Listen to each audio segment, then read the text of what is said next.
haddana meesha CID-dan jooga agaasmiyaalka ee dawladda oo soo xareysatay aan dhowr bilood xirnay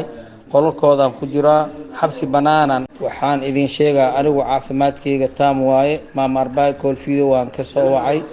aan isku aragnay caafimaadkayga abooska waaye waa ladanahay wax dhibaato ma jiraan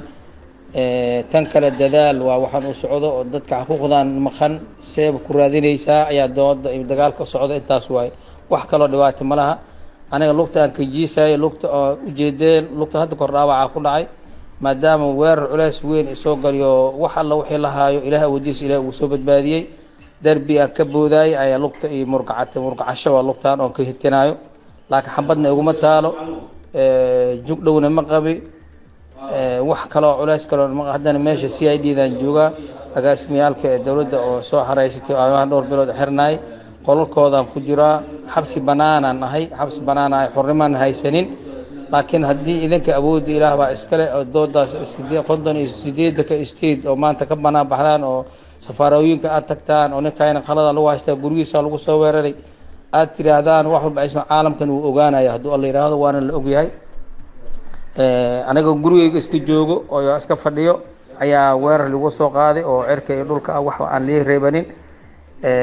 taasaad ogaanaysiin maamooyinkayga saldaamada aqoon-yahanada inta garatada inta maraykanka joogto dhan waa liigu salaama oo Soomaali baantu tareer weyne inta waa igu salaama aniga maamooyin waa caafimaad qabaa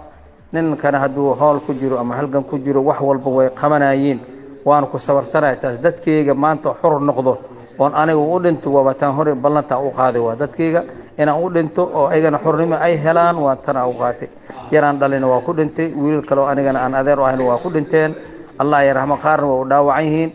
haddana ma ka haraayo aduu banaanka soo baxan midaan fariisanaay maaha halgankaas aan u istaagi waay taas waanaysi waan idin salaama assalaamu calaykum waraxmatullaahi wabarakaatuh hal isoo duceeyo ilaahay meeshan xabsi iga soo saaro dadaalkiina iyo awoodiina oo soo baxad ilaahay taas